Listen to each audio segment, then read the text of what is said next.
ಪರಿಶುದ್ಧನು ಪರಿಶುದ್ಧನು ಪರಿಶುದ್ಧನು ಆಗಿರುವಂತ ತಂದೆಯಾದ ದೇವರ ಮಧುರ ನಾಮಕ್ಕೆ ಕೋಟಿ ಕೋಟಿ ಸ್ತೋತ್ರಗಳನ್ನ ಸಲ್ಲಿಸುತ್ತಾ ಬೆಳಗಿನ ಜಾವದಲ್ಲಿ ಎಚ್ಚರವಾಗಿದ್ದು ಪ್ರಾರ್ಥಿಸಲು ಕೂಡಿ ಬಂದಿರುವಂತಹ ದೇವರ ಮಂದೆಗೆ, ದೇವರ ಸಭೆಗೆ, ಹಿರಿಯರಿಗೆ, ಬೋಧಕರಿಗೆ, ಸಹೋದರ ಸಹೋದರಿಯರಿಗೆ ನಮ್ಮ ರಕ್ಷಕನಾದಂತ ಯೇಸು ಕ್ರಿಸ್ತನ ಮಧುರ ನಾಮದಲ್ಲಿ ಹೃತ್ಪೂರ್ವಕವಾದ ಸ್ವಾಗತವನ್ನ ಕೋರ್ತೇನೆ. ಕರ್ತನು ನಮ್ಮೆಲ್ಲರನ್ನ ಆಶೀರ್ವದಿಸಲಿ. ಈ ಬೆಳಗಿನ ಜಾವದಲ್ಲಿ ನಾನು ಪಾರಾಯಣಕ್ಕಾಗಿ ಆರಿಸಿಕೊಂಡಂತಹ ಭಾಗ ಯೆಹೋಶುವನು ಬರೆದಂತಹ ಪ್ರವಾದನೆ 1ನೇ ಅಧ್ಯಾಯ 8 ಮತ್ತು 9 ವಚನಗಳು. 7, 8, 9. 7ನೇ ವಚನದಿಂದ, ನನ್ನ ಸೇವಕನಾದ ಮೋಸೆ ನಿನಗೆ ಬೋಧಿಸಿದ ಧರ್ಮೋಪದೇಶವನ್ನೆಲ್ಲ ಕೈಕೊಂಡು ನಡೆಯುವುದರಲ್ಲಿ ಸ್ಥಿರಚಿತ್ತನಾಗಿರು, ಪೂರ್ಣ ಧೈರ್ಯದಿಂದಿರು. ಅದನ್ನು ಬಿಟ್ಟು ಎಡಕ್ಕಾದರೂ ಬಲಕ್ಕಾದರೂ ಹೋಗಬೇಡ. ಆಗ ನೀನು ಎಲ್ಲಿ ಹೋದರೂ ಕೃತಾರ್ಥನಾಗುವಿ. ಈ ಧರ್ಮಶಾಸ್ತ್ರವು ಯಾವಾಗಲೂ ನಿನ್ನ ಬಾಯಲ್ಲಿ ಇರಲಿ, ಹಗಲು ಇರಲು ಅದನ್ನು ಧ್ಯಾನಿಸುತ್ತಾ ಅದರಲ್ಲಿ ಬರೆದಿರುವುದನ್ನೆಲ್ಲ ಕೈಕೊಂಡು ನಡಿ. ಆಗ ನಿನ್ನ ಮಾರ್ಗದಲ್ಲೆಲ್ಲ ಸಫಲನಾಗುವಿ, ಕೃತಾರ್ಥನಾಗುವಿ. ನಾನು ನಿನಗೆ ಆಜ್ಞಾಪಿಸಿದ್ದೇನಲ್ಲ, ಸ್ಥಿರಚಿತ್ತನಾಗಿರು, ಧೈರ್ಯದಿಂದಿರು, ಅಂಜಬೇಡ, ಕಳವಳಗೊಳ್ಳಬೇಡ. ನೀನು ಹೋಗುವಲ್ಲೆಲ್ಲ ನಿನ್ನ ದೇವರಾದ ಯೆಹೋವನು ನಿನ್ನ ಸಂಗಡ ಇರುತ್ತಾನೆ ಎಂದು ಹೇಳಿದನು. ದೇವರ ವಾಕ್ಯ ಭಾಗವನ್ನ ನಮ್ಮ ಆತ್ಮಿಕ ಲಾಭಕ್ಕಾಗಿ ಆಶೀರ್ವಾದ ಮಾಡಲಿ. ಪ್ರಾರ್ಥನೆ ಮಾಡಿಕೊಳ್ಳೋಣ. ನಮ್ಮ ಮಧ್ಯದಲ್ಲಿ ಪ್ರಾರ್ಥನೆಗಾಗಿ ಈ ಸಮಯದಲ್ಲಿ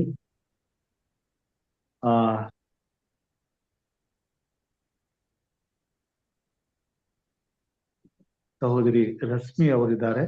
ಅವರು ಪ್ರಾರ್ಥನೆ ಮಾಡ್ತೀರಾ?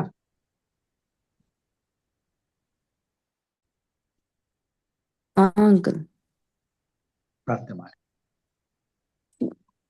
ಪ್ರೀತಿ ಸ್ವಲ್ಪ ತಂದೆಯ ದೇವರ ಸ್ವಾಮಿಯಕ್ಕೆ ಸ್ತೋತ್ರಗಳು ಸ್ವಾಮಿ. ಪರಿಶುದ್ಧವಾದ ಮುಂಜಾನೆ ವೇಳೆಯಲ್ಲಿ ತಂದೆಯ ದೇವರ ಸ್ವಾಮಿ ನಿನ್ನ ಪಾದಚರಣಕ್ಕೆ ಬಂದಿದ್ದೇವೆ ಸ್ವಾಮಿ.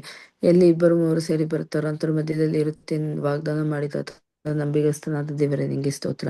ತಂದೆಯ ದೇವರ ಸ್ವಾಮಿ, ಮುಂಜಾನೆ ವೇಳೆಯಲ್ಲಿ ಸ್ವಾಮಿ ತಂದೆ ನಮ್ಮ ದಿವಸದ ಪ್ರಯಾಣವನ್ನು ಶುರು ಮಾಡುವ ಮುನ್ನ ಸ್ವಾಮಿ ತಂದೆಯ ದೇವರೇ ನಿನ್ನ ವಾಕ್ಯಗಳನ್ನು ಕೇಳಿ ಅದರ ಪ್ರಕಾರ ನಡೀಲಿಕ್ಕಾಗುವಂತೆ ಸಹಾಯವನ್ನು ದಯಪಾಲಿಸು. ಇಲ್ಲಿ ತಲೆಬಾಗಿರುವ ಪ್ರತಿಯೊಬ್ಬರನ್ನು ನಿನ್ನ ಹಸ್ತದಲ್ಲಿ ಒಪ್ಪಿಸಿದ್ದೇನೆ ಸ್ವಾಮಿ. ಪ್ರತಿಯೊಬ್ಬರ ಕಷ್ಟ ನಷ್ಟ ದುಃಖಗಳು ನೀನು ತಿಳಿದುಂಟು ಸ್ವಾಮಿ. ಪ್ರತಿಯೊಬ್ಬರ ನೀನೆ ಆಶೀರ್ವದಿಸು. ಕೇಳುವ ವಾಕ್ಯಗಳು ಸ್ವಾಮಿ ತಂದೆಯ ದೇವರೇ ಅದು ಒಳ್ಳೆಯ ನೆಲದಲ್ಲಿ ಬಿತ್ತಿದ ಬೀಜವಾಗಿ ತಂದೆಯ ದೇವರೇ ಅದು ಅವರ ಜೀವನದಲ್ಲಿ ಫಲಿಸುವಂತೆ ಸಹಾಯವನ್ನು ದಯಪಾಲಿಸು. ವಾಕ್ಯ ಕೊಡುವ ಪ್ರೇಮಗಳ ಜೊತೆಯಲ್ಲಿ ನಿನ್ನ ಜೊತೆಗಾರನಾಗಿದ್ದು ಬಾಯಿಂದ ಬರುವ ಪ್ರತಿಯೊಂದು ಮಾತುಗಳು ಸ್ವಾಮಿ ನಿನ್ನ ಮಾತುಗಳಾಗಿರಲಿ ಸ್ವಾಮಿ. ಆದ್ದರಿಂದ ಸ್ವಾಮಿ ನಮ್ಮ ಜೀವಿತಗಳನ್ನು ನಾವು ಸರಿಪಡಿಸಿಕೊಳ್ಳಿಕ್ಕಾಗುವಂತೆ ಆ ವಾಕ್ಯಗಳ ಮೂಲಕ ಸ್ವಾಮಿ ನಿನ್ನಲ್ಲಿ ನಾವು ಹೆಚ್ಚೆಚ್ಚಾಗಿ ಬಲಗೊಂಡು ನಿನ್ನಲ್ಲಿ ನಾವು ನಿನ್ನ ಬಳಿಯಲ್ಲಿ ಇರಲಿಕ್ಕಾಗುವ ಸಹಾಯವನ್ನು ದಯಪಾಲಿಸು. ಈ ಝೂಮ್ ಕಾರ್ಯಕ್ರಮವನ್ನು ನಡೆಸಿಕೊಡುವ ಪಾಸ್ಟರ್ ರಾಜು ಅವ್ರಿಗೋಸ್ಕರ ಬೇಡ್ತೀನಿ ಸ್ವಾಮಿ. ಅವ್ರಿಗೆ ನೀನು ನಿನ್ನ ತಿಳುವಳಿಕೆಯನ್ನು ದಯಪಾಲಿಸು ಸ್ವಾಮಿ. ಇನ್ನೂ ಹೆಚ್ಚು ಜನರು ಝೂಮ್ ಕಾರ್ಯಕ್ರಮದಲ್ಲಿ ಪಾಲ್ಗೊಳ್ಳಿಕ್ಕಾಗುವಂತೆ ತಂದೆಯ ದೇವರೇ ಕಡೆಯ ದಿವಸಗಳಲ್ಲಿ ಸ್ವಾಮಿ ನಿನ್ನ ಕಡೆಗೆ ತಿರ್ಕೊಂಡು ತಂದೆಯ ದೇವರೇ ಹೆಚ್ಚು ಜನ ಬರಲಿಕ್ಕಾಗುವಂತೆ ಸಹಾಯವನ್ನು ದಯಪಾಲಿಸಿಕೊಡು ಸ್ವಾಮಿ. ತಂದೆಯ ದೇವರೇ ನೀವು ಮಾಡಿರುವ ಪ್ರತಿಯೊಂದು ಉಪಕಾರಗಳಿಗೋಸ್ಕರ ನಿನ್ನ ಸ್ತೋತ್ರ ಸಲ್ಲಿಸಿ ಮತ್ತೊಂದು ಆವರ್ತಿ ಸ್ವಾಮಿ ಈ ಕಾರ್ಯಕ್ರಮವನ್ನು ನಿನ್ನ ಹಸ್ತಕ್ಕೆ ಒಪ್ಪಿಸಿದ್ದೇವೆ. ನೀನೇ ಇದನ್ನು ನಡೆಸಿಕೊಡಬೇಕೆಂದು ಸ್ವಾಮಿ ನಿಮ್ಮ ಮುದ್ದಾದ ಹೆಸರಲ್ಲಿ ಬಹುವಿನಯದಿಂದ ತಾಳ್ಮೆಯನ್ನು ಬೇಡಿ ಹೊಂದಿನಪ್ಪ ಸ್ವಾಮಿ. ಆಮೇನ್. ಆಮೆನ್. ಆಮೆನ್. ಉತ್ತಮವಾದ ಪ್ರಾರ್ಥನೆಗಾಗಿ ವಂದನೆಗಳನ್ನ ಸಲ್ಲಿಸ್ತೇನೆ. ಕರ್ತನು ನಿಮ್ಮನ್ನ ಅತ್ಯಧಿಕವಾಗಿ ಆಶೀರ್ವಾದ ಮಾಡಲಿ. ಈ ಸಮಯದಲ್ಲಿ ಸಹೋದರ ಜಾನ್ ಡೇವಿಡ್ ಅವರು ನಮ್ಮ ಜೊತೆಲಿದ್ದಾರೆ. ಅವರು ಒಂದು ವಿಶೇಷ ಗೀತೆಯನ್ನ ಹಾಡಬೇಕೆಂಬುದಾಗಿ ಕೇಳ್ಕೊಳ್ತೇನೆ. ಹಾಲೆಲೂಯಾ. ದೇವರ ನಾಮಕ್ಕೆ ಸ್ತೋತ್ರವಾಗಲಿ. ಈ ಒಳ್ಳೆ ದಿವಸವನ್ನು ಕೊಟ್ಟು ಬೆಳಗಿನ ಜಾವದಲ್ಲಿ ಯೇಸುವಿನ ನಾಮದಲ್ಲಿ ಪರಿಶುದ್ಧಾತ್ಮನ ಸಹಾಯದಿಂದ ಆತನ ಪಾದ ಸನ್ನಿಧಿಯಲ್ಲಿ ಇರುವಂತದ್ದು ಎಷ್ಟೋ ಮನೋಹರವಾಗಿದೆಪ್ಪ. ತಂದೆ ನಿನಗೆ ಸ್ತೋತ್ರ. ಈ ಒಂದು ಹಾಡನ್ನು ನಿನ್ನ ನಾಮದ ಮಹಿಮೆಗೋಸ್ಕರ ನಾನು ಹಾಡುವನಾಗಿದ್ದೇನೆ. ನಿನ್ನ ಪ್ರೀತಿ ವರ್ಣಿಸಲು ನನ್ನಿಂದಾಗದಯ್ಯ, ನಿನ್ನ ಕಾರ್ಯ ವರ್ಣಿಸಲು ಈ ಬದುಕು ಸಾಲದಯ್ಯ.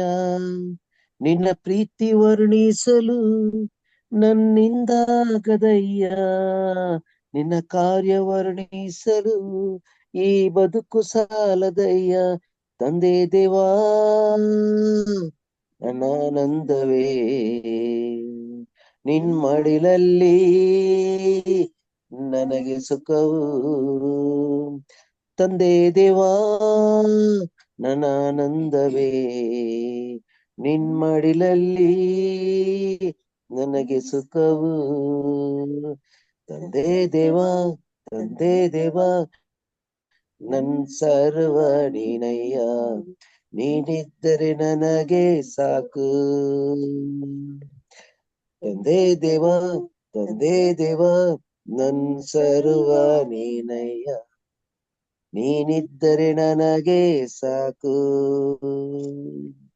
ನನ್ನ ಪ್ರಿಯನೇ ನನ್ನ ಪ್ರಾಣವೇ ನಿನ್ನನ್ನಾರಾಧಿಸುವೆ. ನನ್ನ ಜೀವವೇ ನನ್ನ ಸ್ನೇಹವೇ ನಿನ್ನನ್ನಾರಾಧಿಸುವೆ. ನನ್ನ ಪ್ರಿಯನೇ ನನ್ನ ಪ್ರಾಣವೇ ನಿನ್ನನ್ನಾರಾಧಿಸುವೆ. ನನ್ನ ನಿಸುವೆ ನನ್ನ ಸ್ನೇಹವೇ ನಿನ್ನನ್ನಾರಾಧಿಸುವೆ. ತಂದೆ ದೇವಾ ನನ್ನ ಆನಂದವೇ. ನಿನ್ ಮಡಿಲಲ್ಲಿ ನನಗೆ ಸುಖವು, ತಂದೆ ದೇವಾ ನನ್ನ ಆನಂದವೇ. ನಿನ್ ಮಡಿಲಲ್ಲಿ ನನಗೆ ಸುಖವು. ನನ್ನ ಪ್ರಾಣ ಸ್ನೇಹಿತನೇ ನಿನ್ನ ಸನ್ನಿಧಿ ಪರಿಮಳವೇ.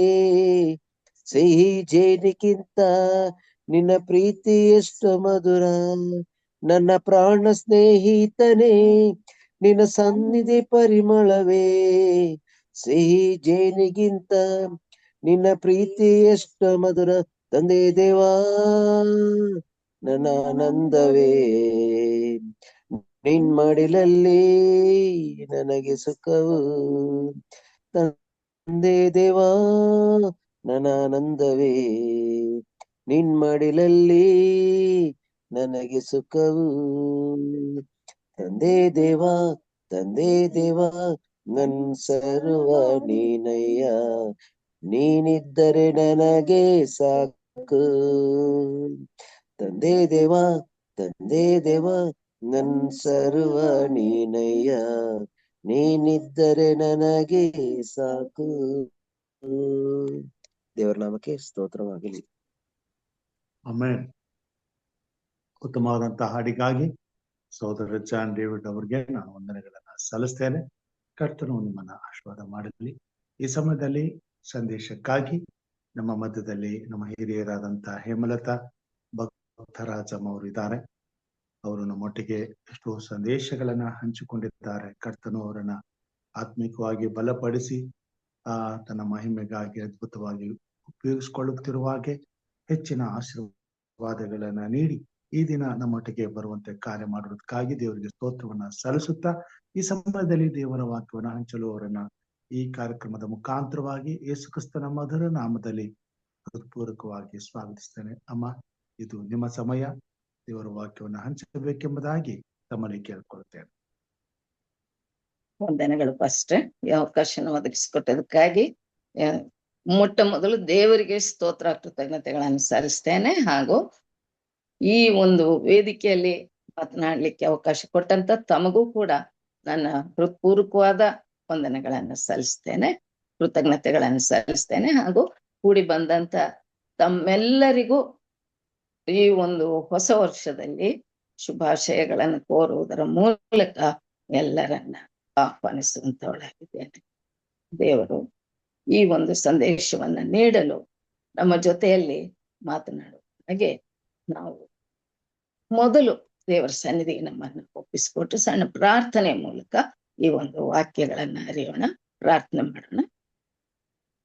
ಭೂಪರಲೋಕಗಳ ಒಡೆಯನೆ ಅಪ್ಪ ಸ್ವಾಮಿ, ಈ ಮುಂಜಾನೆ ವೇಳೆಯಲ್ಲಿ ನಿನ್ನ ಸನ್ನಿಧಿಗೆ ನಮ್ಮನ್ನ ಕರ್ತಂದು ತಂದೆಯೇ ನಿನ್ನ ವಾಕ್ಯವನ್ನ ಕಲಿಯಲಿಕ್ಕೆ ಒಂದು ಅವಕಾಶ ಮಾಡಿಕೊಟ್ಟಿದ್ದಕ್ಕಾಗಿ ಸ್ತೋತ್ರಪ್ಪ. ಅಪ್ಪ ತಂದೆಯ ನನ್ನ ಬಾಯಿಂದ ನೀನು ಕೆಲವು ಮಾತುಗಳನ್ನ ಆಡ್ಲಿಕ್ಕೆ ಅವಕಾಶ ಕೊಟ್ಟಿದ್ದೆ ತಂದೆಯೇ. ನಾನು ವಿವೇಕಹೀನಳಾಗಿದ್ದರು ಸ್ವಾಮಿ, ನೀನು ನಿನ್ನ ಸನ್ನಿಧಿಯಲ್ಲಿ ಸೇರಿಸಿ ನಿನ್ನ ವಾಕ್ಯಗಳನ್ನ ಹಂಚಲಿಕ್ಕೆ ಮಾರ್ಗ ಮಾಡಿದ್ದೆ ಸ್ವಾಮಿ. ಇದಕ್ಕಾಗಿ ಕೋಟಿ ಸ್ತೋತ್ರಗಳಪ್ಪ, ಕೂಡಿ ಬಂದಂತ ಎಲ್ಲರನ್ನ ನೀನು ಆಶೀರ್ವದಿಸಪ್ಪ. ಅದೇ ಆದ ದೇವರೇ, ನಿನ್ನ ಪವಿತ್ರಾತ್ಮನ ಸಹಾಯದಿಂದ ಈ ಕಾರ್ಯಕ್ರಮವನ್ನು ಈಡೇರಿಸಪ್ಪ ಸ್ವಾಮಿ. ಅದರ ಮೂಲಕ ನೀನು ಮಹಿಮೆ ಹೊಂದಬೇಕಾಗಿ ನಿನ್ನ ಪರಿಶುದ್ಧ ನಾಮದಲ್ಲಿ ಅತ್ಯಂತ ವಿನಯದಿಂದ ಬೇಡ್ತೇನೆ ತಂದೆ, ಆಮೆನ್. ಪ್ರಿಯರೇ, ಈ ದಿನದ ಕಲಿಯುವಿಕೆಯಲ್ಲಿ ರಹಸ್ಯಗಳನ್ನು ತಿಳಿಸುವವನು ಎಂಬ ಶೀರ್ಷಿಕೆ ಅಡಿಯಲ್ಲಿ ಕೆಲವು ಸತ್ಯವೇದದಿಂದ ಕೆಲವು ಅಂಶಗಳನ್ನ ನಾವು ಅರಿಯೋಣ. ರಹಸ್ಯಗಳನ್ನ ತಿಳಿಸುವವನು ಯಾರು, ಯಾರಿಗೆ ತಿಳಿಸ್ತಾರೆ, ಹೇಗೆ ತಿಳಿಸ್ತಾರೆ ಅನ್ನೋದನ್ನ ಈ ದಿನದ ಒಂದು ಪಾಠದಲ್ಲಿ ಕೆಲವು ಸಮಯ ನಾವು ತಿಳಿಯೋಣ. ಆಮೋಸ 3:7 ನೋಡುವಾಗ, ಕರ್ತನಾದ ಯೆಹೋವನು ತನ್ನ ಸೇವಕರಾದ ಪ್ರವಾದಿಗಳಿಗೆ ತನ್ನ ರಹಸ್ಯವನ್ನ ತಿಳಿಸದೆ ಏನೂ ಮಾಡನು ಎಂದು. ಇಲ್ಲಿ ಯೆಹೋವ ದೇವರು ತನ್ನ ಸೇವಕರಾದ ಪ್ರವಾದಿಗಳಿಗೆ ರಹಸ್ಯವನ್ನ ತಿಳಿಸದೆ ಏನು ಮಾಡನು. ನೋಡಿ, ಎಂತ ಅದ್ಭುತವಾದಂತ ವಾಕ್ಯಗಳು ಇಲ್ಲಿ. ಸೇವಕರು ಪ್ರವಾದಿಗಳನ್ನ ಹೇಗೆ ತನ್ನ ರಹಸ್ಯವನ್ನ ತಿಳಿಸ್ಲಿಕ್ಕೆ ಉಪಯೋಗಿಸ್ತಾನೆ ಅನ್ನೋದು ಆಮೋಸನ ಪ್ರವಾದನೆಯ ಮೂಲಕ ದೇವರು ನಮಗೆ ತಿಳಿಸ್ತಾ ಇದ್ದಾರೆ. ಕರ್ತನ ಸೇವೆ ಮಾಡಲು ನಮ್ಮನ್ನು ಒಪ್ಪಿಸಿಕೊಡುವಾಗ ದೇವರು ನಮಗೆ ಕೊಡುವ ಆಶೀರ್ವಾದಗಳು ಮಹಿಮೆಯಾದವುಗಳು ಹಾಗೂ ವಿಶೇಷವಾದವುಗಳಾಗಿರ್ತವೆ. ಆತನು ತನ್ನ ಸೇವಕರಿಗೆ ತನ್ನ ರಹಸ್ಯಗಳನ್ನು ಮನ ತೆರೆದು ತಿಳಿಸ್ತಾನೆ ಹಾಗೂ ಮನ ತೆರೆದು ಮಾತನಾಡ್ತಾನೆ. ಸತ್ಯವೇದದಲ್ಲಿ ಅನೇಕ ರಹಸ್ಯಗಳಿವೆ, ಬಚ್ಚಿಟ್ಟ ನಿಕ್ಷೇಪಗಳಿವೆ. ಆತನು ತನ್ನ ರಹಸ್ಯಗಳನ್ನ ಅಪೊಸ್ತಲನಾದ ಪೌಲನಿಗೆ ತಿಳಿಸಿದ್ದರಿಂದ ಅವನು ತನ್ನನ್ನು ರಹಸ್ಯಗಳ ಉಗ್ರಾಣಕಾರನು ಎಂಬುದಾಗಿ ಪರಿಚಯಿಸ್ತಾನೆ. ಹೌದು, ದೇವರು ತನ್ನ ರಹಸ್ಯಗಳೆಲ್ಲವನ್ನ ತನ್ನ ಸೇವಕರ ಮೂಲಕವಾಗಿಯೇ ಪ್ರಕಟಿಸ್ತಾನೆ. ಅದನ್ನ ಈಗ ಕೆಲವು ಉದಾಹರಣೆಗಳನ್ನ ಸತ್ಯವೇದದ ಮೂಲಕವೇ ನಾವು ತಿಳಿಯೋಣ. ಮೊದಲನೇದಾಗಿ, ಸೊದೋಮ್ ಗೊಮೋರ ಪಟ್ಟಣಗಳ ನಾಶನವನ್ನ ಕುರಿತು ದೇವರು ರಹಸ್ಯವಾಗಿ ಇಟ್ಟಿದ್ದನು. ಆ ಪಟ್ಟಣದಲ್ಲಿರುವ ಯಾರಿಗೂ ಇದು ತಿಳಿದಿರ್ಲಿಲ್ಲ. ನೋಡಿ ಪ್ರಿಯರೇ, ಕೆಲವರು ತಮ್ಮ ರಹಸ್ಯಗಳನ್ನ ತಂದೆ ತಾಯಿಗಳಿಗೂ ತಿಳಿಸಲ್ಲ, ಗಂಡ ಹೆಂಡತಿರಿಗೂ ತಿಳಿಸಲ್ಲ, ಮಕ್ಕಳಿಗೂ ಕೂಡ ತಿಳಿಸಲ್ಲ. ಆದ್ರೆ ಆಪ್ತರಾದ ಗೆಳೆಯರ ಅಥವಾ ಸ್ನೇಹಿತರಿಗೆ ಅದನ್ನ ವಿವರವಾಗಿ ತಿಳಿಸಿ ಅದನ್ನ ಒಂದು ಸಮಸ್ಯೆಗಳನ್ನ ಅವರು ಬಗೆಹರಿಸ್ಕೊಳ್ತಾರೆ. ಇಲ್ಲಿ ದೇವರನ್ನ ನಾವು ನೋಡುವಾಗ ದೇವರು ಅಬ್ರಹಾಮನನ್ನ ಅದೇ ರೀತಿಯಲ್ಲಿ ಸ್ನೇಹಿತನೆಂಬುದಾಗಿ ಕಂಡು ಆತನಿಗೆ ತನ್ನ ರಹಸ್ಯವನ್ನ ಮರೆ ಮಾಡ್ಲಿಕ್ಕೆ ಸಾಧ್ಯ ಆಗ್ಲೇ ಇಲ್ಲ.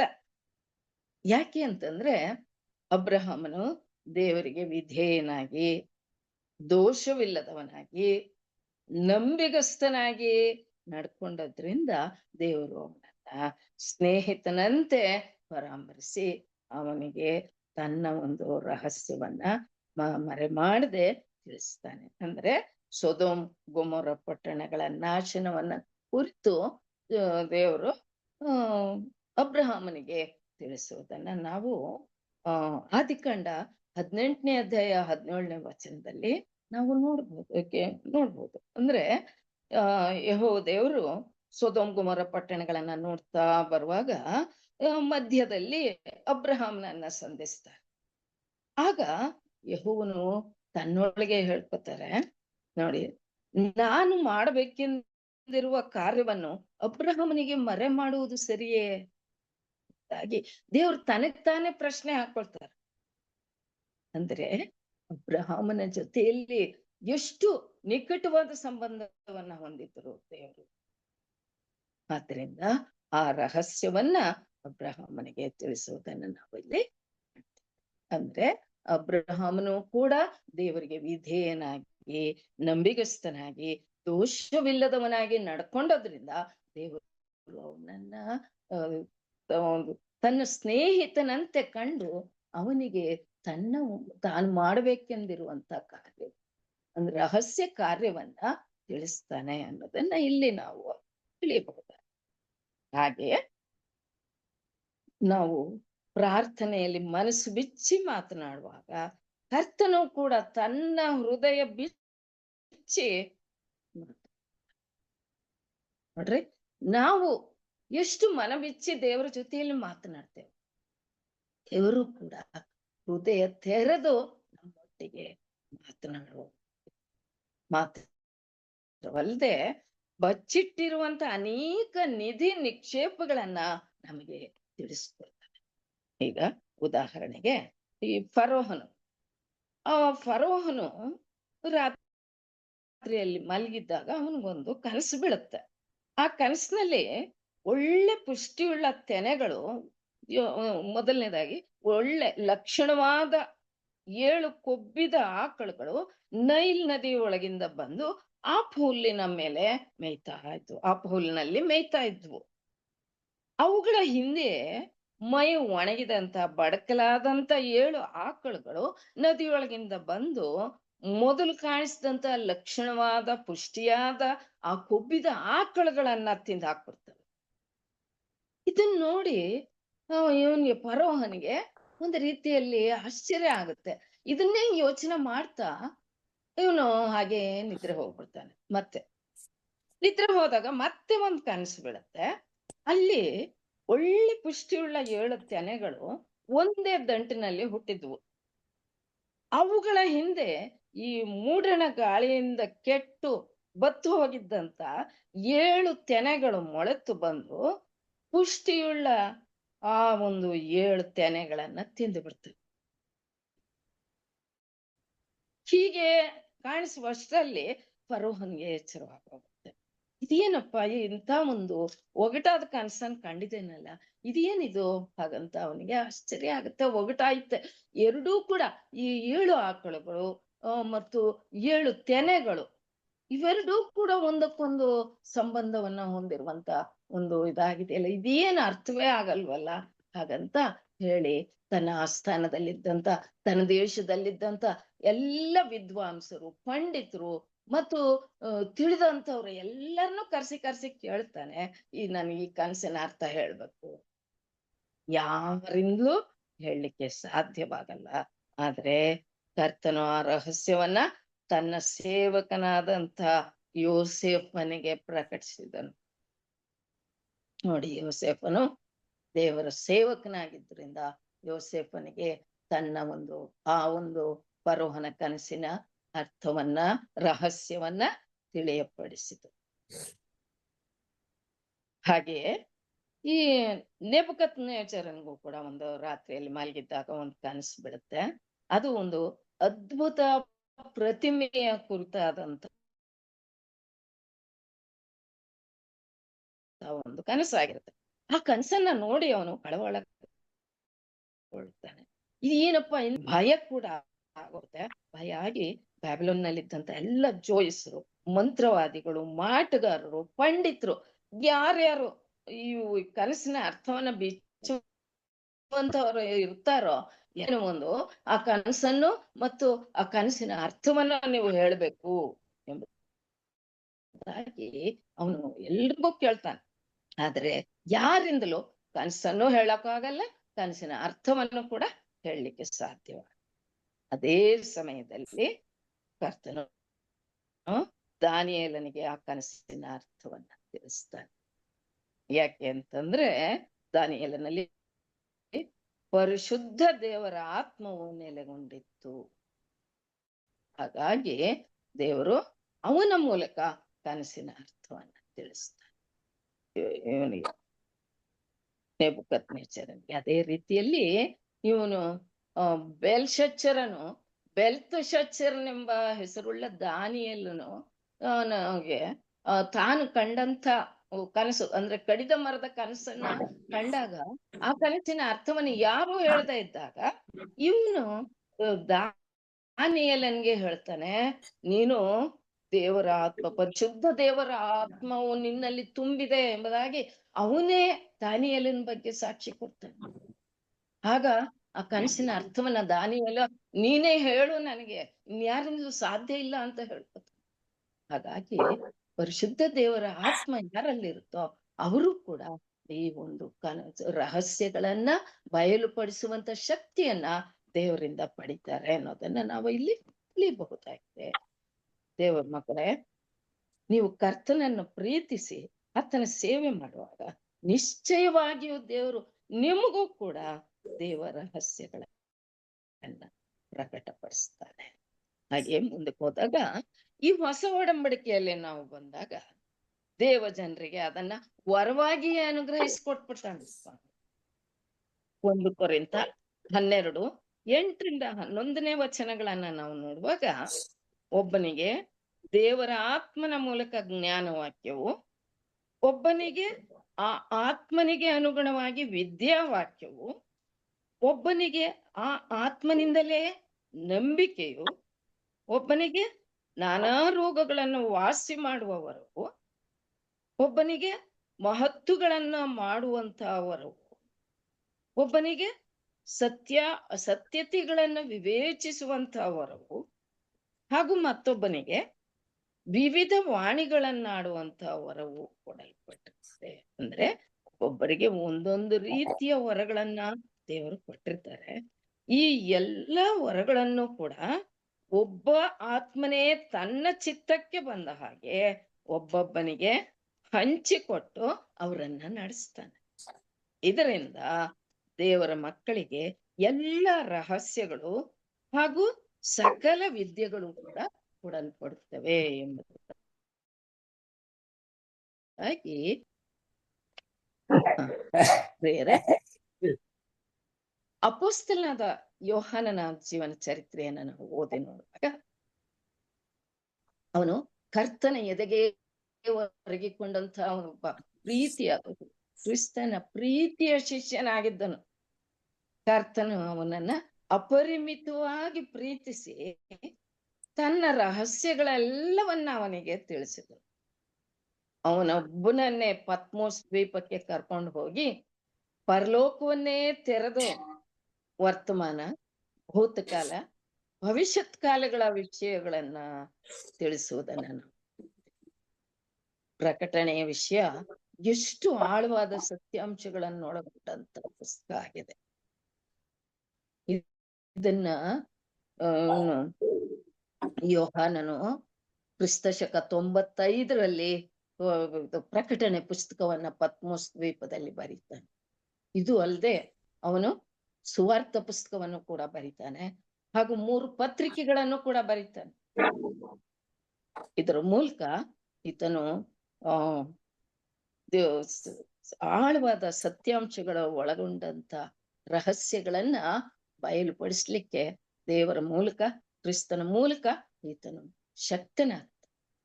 ಅಂದ್ರೆ ಈ ಆರಂಭದಲ್ಲಿ ಪ್ರಕಟಣೆ ಆರಂಭದ ವಾಕ್ಯವೇ ನಮ್ಗೆ ಹೀಗೆ ಹೇಳುತ್ತೆ ನೋಡಿ, ಯೇಸು ಕ್ರಿಸ್ತನ ಪ್ರಕಟಣೆಯು ಆತನು ಬೇಗನೆ ಸಂಭವಿಸಬೇಕಾಗಿರುವ ಸಂಗತಿಗಳನ್ನು ತನ್ನ ದಾಸರಿಗೆ ತೋರಿಸುವುದಕ್ಕಾಗಿ ದೇವರಿಂದ ಈ ಪ್ರಕಟಣೆಯನ್ನು ಹೊಂದಿದನು. ಯಾರು? ಯೇಸು ಕ್ರಿಸ್ತನು ಬೇಗನೆ ಸಂಭವಿಸಬೇಕಾಗಿರುವ ಸಂಗತಿಗಳನ್ನ ತನ್ನ ದಾಸರಿಗೆ ತೋರಿಸುವುದಕ್ಕಾಗಿ ದೇವರಿಂದ ಪ್ರಕಟಣೆಯನ್ನ ಹೊಂದುತ್ತಾನೆ. ಇದಲ್ಲದೆ ಆತನು ತನ್ನ ದೂತನನ್ನು ಕಳುಹಿಸಿ ಅವನ ಮೂಲಕ ಆ ಸಂಗತಿಗಳನ್ನ ತನ್ನ ದಾಸನಾದ ಯೋಹಾನನಿಗೆ ಸೂಚಿಸಿದನು.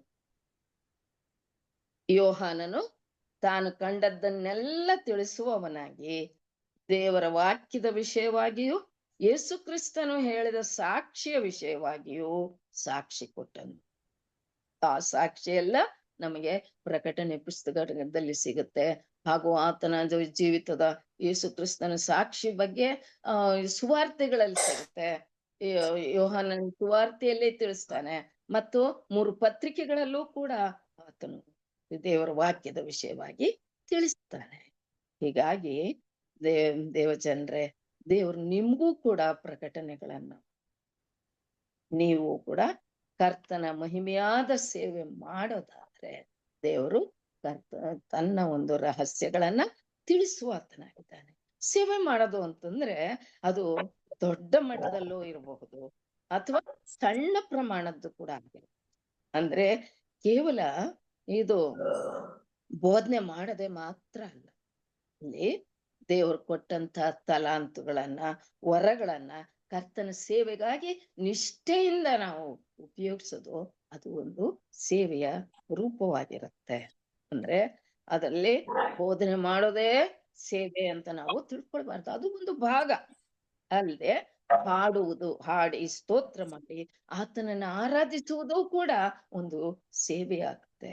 ಹಾಗೆ ಅನೇಕರ ನೋವು ನಲಿವುಗಳು, ಕಷ್ಟ ಸಂಕಟಗಳು, ಸಮಸ್ಯೆಗಳು, ಅನಾರೋಗ್ಯ ಇವೆಲ್ಲವುಗಳ ಬಗ್ಗೆ ಆತನ ಮುಂದೆ ಪ್ರಾರ್ಥನೆ ಮಾಡಿ ಆತ ಅನೇಕರನ್ನು ಸಂತೈಸುವಂತದ್ದು ಕೂಡ ಆತನ ಸೇವೆ ಅಂತ ಅನಿಸ್ಕೊಳುತ್ತೆ. ಹಾಗೆಯೇ ಸೇವೆಗೆ ದೇವರ ಸೇವಕರಿಗೆ ಸೇವೆ ಮಾಡುವುದಕ್ಕೆ ಒಂದು ನಮ್ಮಿಂದ ಆರ್ಥಿಕವಾಗಿ ಹಾಗೂ ನೈತಿಕವಾಗಿ ಆತ್ಮಸ್ಥೈರ್ಯ ನೀಡುವುದರ ಮೂಲಕ ಅವರನ್ನ ನಾವು ಮತ್ತು ಸೇವೆಯನ್ನ ಬೆಂಬಲಿಸಬಹುದಾಗಿದೆ ಮತ್ತು ಸುವಾರ್ತೆಗಳಲ್ಲಿ ಪಾತ್ರಧಾರಿಗಳಾಗಬಹುದಾಗಿದೆ. ಹೀಗೆ ನಾನಾ ರೀತಿಯ ಬೆಂಬಲಗಳ ಮೂಲಕ ಆತ್ಮಿಕ ಬಲವನ್ನ ಹೆಚ್ಚಿಸ್ಕೊಳ್ಬಹುದು. ಇದರ ಮೂಲಕ ಇದು ದೇವರ ಒಂದು ರಹಸ್ಯಗಳನ್ನ ನಾವು ಕೂಡ ಅರಿಯಬಹುದಾಗಿದೆ. ಈಗ ಹೀಗೆ ನಾವು ಆತನ ಸೇವೆಯಲ್ಲಿ ತೊಡಗಿರುವಾಗ ಯೋಹಾನ 15:15 ಅಂದ್ರೆ 15ನೇ ಸಂಧಿ 15ನೇ ವಚನ ನಮ್ಗೆ ತಿಳಿಸುವ ಹಾಗೆ, ಇನ್ನು ಮೇಲೆ ನಾನು ನಿಮ್ಮನ್ನು ಆಳುಗಳೆನ್ನುವುದಿಲ್ಲ. ಯಾವಾಗ ನಾವು ಆತನ ಸೇವೆಯಲ್ಲಿ ನಿರತರಾಗಿರ್ತೇವೋ ಆಗ ಸ್ವಾಮಿ ನಮ್ಮನ್ನ ಆಳುಗಳು ಅಥವಾ ಸೇವಕರು ಎಂದು ಕರೆಯದೆ ಯಜಮಾನನು ಮಾಡುವಂತ ಇದು ಅವರನ್ನ ಸ್ನೇಹಿತರು ಎಂಬುದಾಗಿ ಕರೆಯಲಿ ಪ್ರಾರಂಭಿಸ. ಅಬ್ರಹಾಮನನ್ನ ಹೇಗೆ ಸ್ನೇಹಿತನೆಂದು ಕರೆದ್ರೋ ಅದೇ ರೀತಿಯಲ್ಲಿ ನಮ್ಮನ್ನು ಕೂಡ ದೇವರು ತನ್ನ ಸ್ನೇಹಿತರೆಂದು ಕರೆಯುವ ಸಂದರ್ಭ ಬರುತ್ತೆ ದೇವರ ಸೇವೆಯಲ್ಲಿ ನಮ್ಮನ್ನ ತೊಡಗಿಸಿಕೊಂಡಾಗ. ನೋಡಿ, ಯಜಮಾನನು ಮಾಡುವಂತದ್ದು ಆಳಿಗೆ ತಿಳಿಯಲ್ದೇನೆ. ಅದಕ್ಕೋಸ್ಕರ ನೋಡಿ, ತಂದೆ ಕಡೆಯಿಂದ ನಾನು ಏನ್ ಕೇಳಿದ್ದೇನೋ ಅದನ್ನೆಲ್ಲ ನಾನು ನಿಮ್ಗೆ ಆಗಿ ಈ ಪ್ರಕಟಣೆ ಪುಸ್ತಕದಲ್ಲಿ ಯೇಸು ಸ್ವಾಮಿ ಅವರು ಇದು ಯೋಹಾನನ ಮೂಲಕ ನಮ್ಗೆ ತಿಳಿಸಿದ್ದಾರೆ. ಅಂದ್ರೆ ಸ್ವಾಮಿ ತಂದೆಯಿಂದ ಏನನ್ನ ಕೇಳಿದಾರೋ ಅದನ್ನ ಒಬ್ಬ ಸಹಾಯಕನ ಮೂಲಕ ಈ ಸುವಾರ್ತಿಕರ ಮೂಲಕ ದೇವರು ನಮಗೆ ಸಂದೇಶಗಳನ್ನ ತಿಳಿಸ್ತಾರೆ. ಎಲ್ಲ ತನ್ನ ಸೇವಕರಿಗೆ, ತನ್ನ ಭಕ್ತರಿಗೆ ಎಲ್ಲ ರಹಸ್ಯಗಳನ್ನ ತಿಳಿಸುವಾತ್ರ. ಹಾಗಾಗಿ ಪ್ರಿಯರೇ, ದೇವರ ರಹಸ್ಯಗಳನ್ನ ತಿಳಿಯುವ ಬಯಕೆ ನಿಮಗಿದ್ರೆ ಕರ್ತನ ಸೇವೆ ಮಾಡಲು ನಿಮ್ಮ ಒಪ್ಪಿಸ್ಕೊಡ್ರಿ. ದೇವರ ಈ ವಾಕ್ಯಗಳ ಮೂಲಕ ನಿಮ್ಮೆಲ್ಲರನ್ನ ನಡೆಸಲಿ. ದೇವರಿಗೆ ಸ್ತೋತ್ರವಾಗಲಿ. ಈ ಅವಕಾಶ ಕೊಟ್ಟಂತ ಪಾಸ್ಟರ್ ಅವರಿಗೂ ಮತ್ತು ಕೂಡಿ ಬಂದಂತ ತಮ್ಮೆಲ್ಲರಿಗೂ, ಮುಖ್ಯವಾಗಿ ನನ್ನ ತಂದೆಯಾದ ದೇವರಿಗೂ ಸ್ತೋತ್ರ ಕೃತಜ್ಞತೆಗಳನ್ನು ಸಲ್ಲಿಸುವುದರ ಮೂಲಕ ನಿಮಗೆ ವಂದನೆಗಳನ್ನು ಸಲ್ಲಿಸ್ತೇನೆ.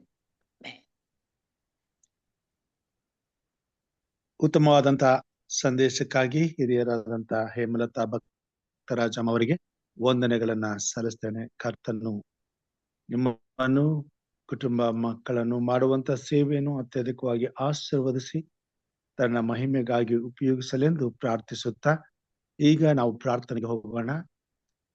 ನಮ್ಮ ಮಧ್ಯದಲ್ಲಿ ಸಹೋದರಿ ಲೀಲಾ ಅವರು ಇದ್ದಾರೆ. ಅವರು ನಮ್ಮನ್ನ ಪ್ರಾರ್ಥನೆಯಲ್ಲಿ ನಡೆಸಬೇಕೆಂಬುದಾಗಿ ಕೇಳ್ಕೊಳ್ತೇನೆ. ಪ್ರಾರ್ಥನೆ ವಿಜ್ಞಾಪನೆಗಳಿದ್ರೆ ಈ ಸಮಯದಲ್ಲಿ ತಿಳಿಸಬೇಕೆಂಬುದಾಗಿ ಕೇಳ್ಕೊಳ್ತೇನೆ. ಸರ್, ನಮ್ಮ ಮನೆಯವ್ರಿಗೆ ಪ್ರಾರ್ಥನೆ ಮಾಡಿ. ಮಂಜು ಅವ್ರಿಗೆ ಮೈ ಹುಷಾರಿಲ್ಲ ಅವ್ರಿಗೆ. ಓಕೆ ಅಮ್ಮ. ಸರ್, ಮಾಲೂರ್ ಕೂಟಕ್ಕೋಸ್ಕರ ಪ್ರೇಯರ್ ಮಾಡಿ ಸರ್. ಯಾರಿಗಮ್ಮ? ಮಾಲೂರ್ ಕೂಟಕ್ಕೋಸ್ಕರ ಪ್ರೇಯರ್ ಮಾಡಿ. ಕೂಟಕ್ಕೋಸ್ಕರ. ಓಕೆ. ಸೊ ಈ ಭಾನುವಾರ ಮಾಲೂರಲ್ಲಿ ಸಹೋದರ ವರಲಕ್ಷ್ಮಿ ಅವರು ಒಂದು ಕೂಟವನ್ನ ಇಟ್ಕೊಂಡಿದ್ದಾರೆ. ಅದಕ್ಕಾಗಿ ಪ್ರಾರ್ಥನೆ ಮಾಡ್ಬೇಕೆಂಬುದಾಗಿ ಕೇಳ್ಕೊಂಡಿದ್ದಾರೆ. ಮತ್ತು ಸಹೋದರ ಮಂಜುನಾಥ್ ಅವ್ರಿಗೋಸ್ಕರ ಪ್ರಾರ್ಥನೆ ಮಾಡೋಣ. ಸರ್, ನಮ್ಮ ಸಭೆ ಸದಸ್ಯರು ಲಕ್ಷ್ಮಿ ಅಂತೇಳಿ ಆರೋಗ್ಯದ ಸಮಸ್ಯೆ ಇದೆ ಅವ್ರಿಗೋಸ್ಕರ ಪ್ರಾರ್ಥನೆ ಮಾಡಿ. ಲಕ್ಷ್ಮಿ ಅಂತ ಹೇಳಿ. ಲಕ್ಷ್ಮಿ ಅವರ ಆರೋಗ್ಯಕ್ಕೋಸ್ಕರ ಪ್ರಾರ್ಥನೆ ಮಾಡಿಕೊಳ್ಳೋಣ. ಘಟಪ್ರಭಾ. Okay sir. ಫಸ್ಟ್ ನನ್ನ ಕಣ್ಣಿಗೋಸ್ಕರ ಪ್ರಾರ್ಥನೆ ಮಾಡಿ, ಸ್ವಲ್ಪ ನೋವು ಆಗ್ತಾ ಇದೆ ಇವತ್ತು. ಓಕೆ, ಸಹೋದರ ಜಾನ್ ಡೇವಿಡ್ ಅವರ ಕಣ್ಣಿನ ನೋವಿಗಾಗಿ ಪ್ರಾರ್ಥನೆ ಮಾಡಬೇಕೆಂಬುದಾಗಿ ಕೇಳ್ಕೊಂಡಿದ್ದಾರೆ. ಅವ್ರಿಗೋಸ್ಕರ ಪ್ರಾರ್ಥನೆ ಮಾಡೋಣ. ಲೀಲಮ್ಮ ಇದ್ದೀರಾ? ಇದೀನಿ ಸರ್. ಪ್ರಾರ್ಥನೆ ಮಾಡ. ಪರಿಶುದ್ಧನೇ ಮಹಾಪರಿಶುದ್ಧ ಸ್ಥಳದಲ್ಲಿ ವಾಸಿ ಮಾಡುವಂತ ನಮ್ಮ ಸ್ವರ್ಗೀಯ ಸೃಷ್ಟಿಕರ್ತನಾದ ತಂದೆಯಾದ ದೇವರೇ, ನಿನ್ನ ನಾಮಕ್ಕೆ ಸ್ತುತಿ ಸ್ತೋತ್ರ ಘನಮಾನ ಮಹಿಮೆ ಉಂಟಾಗಲಿ ಸ್ವಾಮಿ. ಹೌದು ಕರ್ತನೆ ಸ್ವಾಮಿ, ರಾತ್ರಿ ಸುಖ ನಿದ್ದೆ ಕೊಟ್ಟು ಬೆಳಗು ಕಾಣುವಂತೆ ಕೃಪೆ ಮಾಡಿದಕ್ಕಾಗಿ ನಿನ್ಗೆ ಸ್ತೋತ್ರವನ್ನು ಸಲ್ಲಿಸುವಂತರಾಗಿದ್ದೇವೆ. ಹಾಗೆ ಇಲ್ಲಿ ಸೇರಿ ಬಂದಿರ್ತಕ್ಕಂಥ ಪ್ರತಿಯೊಂದು ಆತ್ಮನು ನಿನ್ನ ಕೈಗೊಪ್ಸೋಳಾಗಿದ್ದೇನೆ ಸ್ವಾಮಿ. ಅವ್ರನ್ನ ಆಶ್ವಸಿಸಿ ಬಲಪಡಿಸು. ಹೀಗೆ ನಿನ್ನ ವಾಕ್ಯವನ್ನು ಕೇಳೋಕೆ ಆತುರತೆ ಬಂದಿದ್ದಾರೆ ಸ್ವಾಮಿ, ಅದೇ ರೀತಿಯಲ್ಲಿ ನಿನ್ನ ಮಕ್ಕಳಾಗಿ ಜೀವಿಸುವ ಹಾಗೆ ನಮ್ಮೆಲ್ಲರ ಮನಸ್ಸನ್ನು ತೆರೆದು ನಿನ್ನ ಮಕ್ಕಳಾಗಿ ಸ್ವೀಕರಿಸಿಕೊಂಡು ನೂತನ ಸ್ವಭಾವವುಳ್ಳವರಾಗಿ ಜೀವಿಸುವಂತೆ ನಮ್ಮನ್ನು ಕಾಯ್ದು ಕಾಪಾಡೆಂದು ನಿನ್ನಲ್ಲಿ ಪ್ರಾರ್ಥಿಸುವಂತರಾಗಿದ್ದೇವೆ ಸ್ವಾಮಿ. ಈ ದಿನ ಕಳೆಯುವ ಹಾಗೆ ನಮಗೆ ಸಂತೋಷ ಸಮಾಧಾನವನ್ನು ಕೊಡೋದ್ರ ಜೊತೆಗೆ ಈ ದಿನದ ಕೆಲಸ ಕಾರ್ಯಗಳನ್ನು ಸಫಲಗೊಳಿಸಿ ಆಶ್ವಸಿಸಿ ಮುನ್ನಡೆಸೆಂದು ಬಿಡುವಂತೊಳಗಿದ್ದೇನೆ ಸ್ವಾಮಿ. ಹೌದು ಕರ್ತನೆ ಸ್ವಾಮಿ, ಆರೋಗ್ಯಕ್ಕೋಸ್ಕರ ಕೇಳಿಕೊಂಡಿರ್ತಕ್ಕಂಥ ಪ್ರತಿಯೊಬ್ಬರನ್ನ ಆಶ್ವಸ ಕರ್ತನೆ ಸ್ವಾಮಿ. ಮಂಜು ಅವ್ರನ್ನ ಮತ್ತು ಲಕ್ಷ್ಮಿ ಅವ್ರನ್ನ, ಡೇವಿಡ್ ಅವ್ರ ಕಣ್ಣಿಗೋಸ್ಕರ ಪ್ರಾರ್ಥನೆ ಮಾಡುವಂತಳಾಗಿದ್ದೇನೆ ಸ್ವಾಮಿ. ಇವ್ರನ್ನ ಆರೋಗ್ಯವಂತರನ್ನಾಗಿ ಆಶೀರ್ವದಿಸಿ ಬಲಪಡಿಸಿ ಅವರ ಕುಂದುಕೊರತೆಗಳನ್ನು ನೀಗಿಸಿ ಶಾಂತಿ ಸಮಾಧಾನವನ್ನು ಕೊಟ್ಟು ವಿಶೇಷವಾದ ಆರೋಗ್ಯವನ್ನು ಕೊಟ್ಟು ದಯಪಾಲಿಸೆಂದು ನಿನ್ನಲ್ಲಿ ಕೇಳಿಕೊಳ್ಳುವಂತಳಾಗಿದ್ದೇನೆ ಸ್ವಾಮಿ. ಅದೇ ರೀ ಕರ್ತನೆ ಸ್ವಾಮಿ, ಮಾಲೂರಲ್ಲಿ ನಡ್ತಕ್ಕಂಥ ಕೂಟಕ್ಕೋಸ್ಕರ ಪ್ರಾರ್ಥನೆ ಮಾಡುವಂತಳಾಗಿದ್ದೇನೆ ಸ್ವಾಮಿ. ಯಾವ ಅಡ್ಡಾಡಚಣೆಗಳು ಬರದ ಹಾಗೆ ಒಳ್ಳೆ ರೀತಿಯಲ್ಲಿ ಕೂಟವನ್ನು ಜರುಗುವಂತೆ ಆಶೀರ್ವದಿಸು ಕರ್ತನೆ ಸ್ವಾಮಿ. ಮತ್ತೊಂದು ಆವರ್ತ ಕರ್ತನೆ, ಈ ವಾಕ್ಯವನ್ನು ನಮ್ಮ ಜೀವನದಲ್ಲಿ ಅಳವಡಿಸಿಕೊಳ್ಳುವ ಹಾಗೆ ನಮ್ಮೆಲ್ಲರ ಮನಸ್ಸನ್ನು ಹೃದಯವನ್ನು ತೆರೆದು ಆಶೀರ್ವದಿಸು ಕರ್ತನೆ ಸ್ವಾಮಿ. ಪ್ರತಿಯೊಬ್ಬೊಬ್ಬರನ್ನ ಆಶೀರ್ವದಿಸರ ಜೊತೆಗೆ ಇನ್ನು ಕೆಲವು ಜನ ಸೇರದೇ ಇರ್ತಕ್ಕಂಥವ್ರನ್ನ ಸಹ ಈ ನಮ್ಮ ಝೂಮ್ ಕುಟುಂಬದಲ್ಲಿ ಸೇರುವಂತೆ ನಿನ್ನ ಕೃಪೆ ಮಾಡು. ಹಾಗೆ ಕರ್ತನೆ ಸ್ವಾಮಿ, ಫಸ್ಟ್ ರಾಜು ಸರ್ ಅವ್ರನ್ನ ಆಶೀರ್ವಿಸು. ಈ ಝೂಮ್ ಕಾರ್ಯಕ್ರಮವನ್ನು ಅಚ್ಚುಕಟ್ಟಾಗಿ ನಡೆಸ್ತಕ್ಕಂಥವ್ರನ್ನ ಆಶೀರ್ವಿಸಿ ಬಲಪಡಿಸಿ ನಿನ್ನ ಆರೋಗ್ಯದಾಯಕ ಜೀವನವನ್ನು ಕೊಟ್ಟು ಮುನ್ನಡೆಸುವವರಿಗೆ ಎಂಬುದಾಗಿ ನಿನ್ನಲ್ಲಿ ಪ್ರಾರ್ಥಿಸುವಂತಳಾಗಿದ್ದೇನೆ. ಹೇಮಲತಾ ಭಕ್ತರ ಜಮನ್ನ ಆಶೀರ್ವಿಸು. ಈ ವಾಕ್ಯ ಅವ್ರನ್ನ ಹೆಚ್ಚಿನ ಬಲಾಶಕ್ತಿಯಿಂದ ತುಂಬಿಸಿ ನಡೆಸೆಂದು ನಿನ್ನ ಪ್ರಾರ್ಥಿಸುವಂತರಾಗಿದ್ದೆ. ಪ್ರತಿಯೊಬ್ಬೊಬ್ಬರನ್ನ ಆಶೀರ್ವಿಸಿ ಬಲಪಡಿಸಿ ಮುನ್ನಡೆಸಿ ನಮ್ಮನ್ನು ನಿನ್ನ ಸನ್ಮಾರ್ಗದಲ್ಲಿ ನಡೆಸೆಂದು ಪ್ರಿಯೋಡಿನು ಕರ್ತನಾದ ಯೇಸು ಕ್ರಿಸ್ತನ ಹೆಸರಿನಲ್ಲಿ ಅತಿ ವಿನಯದಿಂದಲೂ ತಾಳ್ಮೆಯಿಂದಲೂ ಏಕದೇವರಾದ ಯೇಸು ಕ್ರಿಸ್ತನಲ್ಲಿ ಬೇಡುತ್ತೇನೆ ನಮ್ಮ ತಂದೆ, ಆಮೇನ್. ಪರಲೋಕದ ಪ್ರಾರ್ಥನೆ ಮಾಡಿಕೊಳ್ಳೋಣ. ಅಂತ ಆಶೀರ್ವಾದವನ್ನ ಪಾಸ್ಟರ್ ಸಾಲಮನ್ ಅವರು ಕೊಡ್ಬೇಕೆಂಬುದಾಗಿ ಕೇಳ್ಕೊಳ್ತೇನೆ. ಪರಲೋಕದಲ್ಲಿರುವ ನಮ್ಮ ತಂದೆಯೇ, ನಿನ್ನ ನಾಮವು ಪರಿಶುದ್ಧಪಡಿಸಲ್ಪಡಲಿ, ನಿನ್ನ ರಾಜ್ಯವು ಬರಲಿ, ನಿನ್ನ ಚಿತ್ತವು ಪರಲೋಕದಲ್ಲಿ ನೆರವೇರುವ ಪ್ರಕಾರ ಭೂಲೋಕದಲ್ಲಿ ನೆರವೇರಲಿ. ನಮ್ಮ ಅನುದಿನದ ಆಹಾರವನ್ನು ಈ ಹೊತ್ತು ನಮಗೆ ದಯಪಾಲಿಸಿಕೊಡು. ನಮಗೆ ತಪ್ಪು ಮಾಡಿದವರನ್ನು ನಾವು ಕ್ಷಮಿಸಿದಂತೆ ನಮ್ಮ ತಪ್ಪುಗಳನ್ನು ಕ್ಷಮಿಸು. ನಮ್ಮನ್ನು ಶೋಧನೆ ಒಳಗೆ ಸೇರಿಸದೆ ಕೇಡಿನಿಂದ ತಪ್ಪಿಸು. ಯಾಕೆಂದರೆ ರಾಜ್ಯವು ಬಲವು ಮಹಿಮೆಯು ಇಂದು ಎಂದು ಸದಾ ಕಾಲ ನಿನಗೆ ಸ್ವಾಮಿ, ಆಮೇನ್.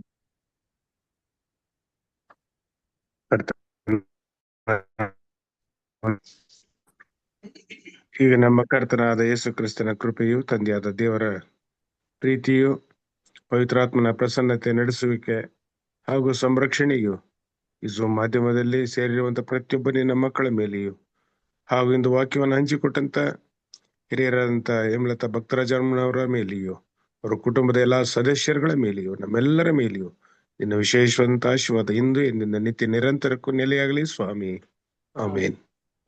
ಆಮೇನ್, ಆಮೇನ್. ಈ ದಿನದ ಕಾರ್ಯಕ್ರಮವನ್ನ ಕರ್ತನು ವಿಶೇಷವಾಗಿ ಆಶೀರ್ವದಿಸೋದಕ್ಕಾಗಿ ದೇವರಿಗೆ ಸ್ತೋತ್ರವನ್ನ ಸಲ್ಲಿಸುತ್ತಾ ಆರಂಭದ ಪ್ರಾರ್ಥನೆಯನ್ನು ಮಾಡಿದಂತ ಸಹೋದರಿ ರಶ್ಮಿ ಅವರಿಗೂ ಹಾಗೂ ಉತ್ತಮವಾದಂತ ವಿಶೇಷ ಗೀತೆಯನ್ನು ಹಾಡಿದಂತ ಸಹೋದರಿ ಜಾನ್ ಡೇವಿಡ್ ಅವರಿಗೂ, ಉತ್ತಮವಾದಂತ ಸಂದೇಶಕ್ಕಾಗಿ ಹಿರಿಯರಾದಂತ ಹೇಮಲತಾ ಭಕ್ತರಾಜಮ್ಮ ಅವರಿಗೂ, ಅಂತ್ಯದ ಪ್ರಾರ್ಥನೆಯನ್ನು ಮಾಡಿದಂತ ಸಹೋದರಿ ಲೀಲಮ್ಮ ಅವರಿಗೂ ಅಂತೆ ಆಶೀರ್ವಾದವನ್ನು ನೀಡಿದಂತ ಬೋಧಕರಂತೆ ಎಸ್ ಟಿ ಸಾಲ್ಮನ್ ಸಾರ್ ಅವರಿಗೂ ತುಂಬಾ ಹೃದಯದ ಧನ್ಯವಾದಗಳನ್ನ ಸಲ್ಲಿಸ್ತೇನೆ. ಕರ್ತನು ನಿಮ್ಮೆಲ್ಲರನ್ನ ಆಶೀರ್ವಾದ ಮಾಡಲಿ. ಕೂಡಿ ಬಂದಂತ ದೇವ ಮಂದೆಗೆ, ಸಭೆಗೆ, ಸಭಾ ಹಿರಿಯರಿಗೆ, ಬೋಧಕರುಗಳಿಗೆ, ಸಹೋದರ ಸಹೋದರಿಯರಿಗೂ ಕೂಡ ಧನ್ಯವಾದಗಳನ್ನ ಸಲ್ಲಿಸ್ತೇನೆ. ಕರ್ತನು ನಮ್ಮೆಲ್ಲರನ್ನ ಆಶೀರ್ವಾದ ಮಾಡಲಿ. ಈ ಬೆಳಗಿನ ಜಾವದಲ್ಲಿ ನಮ್ಮ ಕುಟುಂಬ ಮಕ್ಕಳನ್ನ ಆಶೀರ್ವದಿಸಿ ಎಲ್ಲ ಕೆಲಸ ಕಾರ್ಯಗಳನ್ನ ಆಶೀರ್ವಾದ ಮಾಡಿ ಹೋಗೋಣ ಬಾಣಗಳನ್ನ ಕಾಯ್ದು ಕಾಪಾಡಿ ಈ ದಿನವನ್ನ ಸಫಲಪಡಿಸಿ ಆತನ ಮಹಿಮೆಗಾಗಿ ನಮ್ಮೆಲ್ಲರನ್ನು ಉಪಯೋಗಿಸಿಕೊಂಡು ಸುರಕ್ಷಿತವಾಗಿ ಮತ್ತೆ ಆರೋಗ್ಯದಾಯಕವಾದ ಜೀವಿತದೊಂದಿಗೆ ಸಾಯಂಕಾಲ ಅಂತಾರಾಷ್ಟ್ರೀಯ ಕನ್ನಡ ಸಬತ್ಸಾಲ ಪಾಠಗಳಿಗೆ ನಮ್ಮೆಲ್ಲರನ್ನು ನಡೆಸಲಿ ಎಂದು ಪ್ರಾರ್ಥಿಸುತ್ತಾ ಎಲ್ಲರಿಗೂ ಈ ಬೆಳಗಿನ ಶುಭಾಶಯಗಳನ್ನು ಕೋರ್ತೇನೆ. ಎಲ್ಲರೂ ದೇವರ ಕೃಪೆಯಿಂದ ನಡೆಸಲ್ಪಡಲಿ ಎಂದು ಹಾರೈಸುತ್ತಾ ಬೆಳಗಿನ ವಂದನೆಗಳನ್ನ ಸಲ್ಲಿಸ್ತೇನೆ. ದೇವರು ನಮ್ಮೆಲ್ಲರನ್ನು ಆಶೀರ್ವಾದ ಮಾಡಲಿ. ಆಮೆನ್.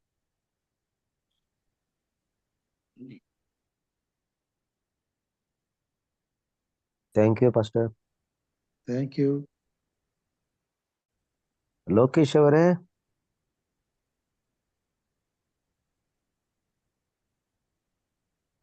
ಇಲ್ವಾ?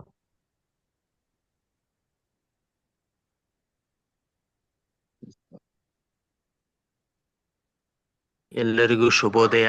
ಬೋಧಕರೇ, ಎಲ್ಲ ಕುಟುಂಬದ ಸದಸ್ಯರೇ, ಎಲ್ಲರಿಗೂ ಶುಭೋದಯ. ಶುಭೋದಯಗಳು ತಮಗೂ ಕೂಡ, ತಮ್ಮ ಸಭೆಯವರಿಗೂ ಕೂಡ. Thank you sir. Thank you sir.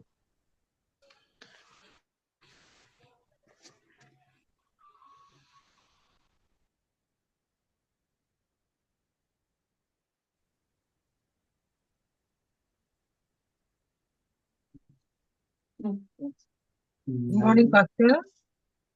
Good morning, Amma. Thank you, Pastor, for your blessing. And thank you, Mrs. Thank you. Hemlata, for the good message. Thank you. God bless you. Thank you, Pastor. Thank you very much sister. ಧನ್ಯವಾದಗಳು pastor. ಧನ್ಯವಾದಗಳು Lokesh uncle ಅವ್ರಿಗೆ. ಉತ್ತಮವಾದ ಸಂದೇಶ ನೀಡಿದಂತ ಅಮ್ಮವ್ರಿಗೂ ಕೂಡ ಧನ್ಯವಾದಗಳು. Thank you sir. Thank you brother. ಎಲ್ಲರಿಗೂ ಮುಂಜಾನೆಯ ಶುಭೋದಯಗಳು. ನಮ್ಮ ಡೇವಿಡ್ ಸರ್ ಏನು ಮಾತಾಡಿದ್ರು? ಇದ್ದೀರಾ ಸರ್? ಡೇವಿಡ್ ಸಾಹೇಬ್ರ ಎಲ್ಲ ದಾಟ್ಬಿಟ್ರು ಅವರು. ಹೌದಾ? ಎಲ್ಲರಿಗೂ ಮುಂಜಾನೆ ಶುಭೋದಯಗಳು. ದೇವರು ಎಲ್ಲರನ್ನು ಆಶೀರ್ವಾದ ಮಾಡಿ. Thank you pastor. Thank you.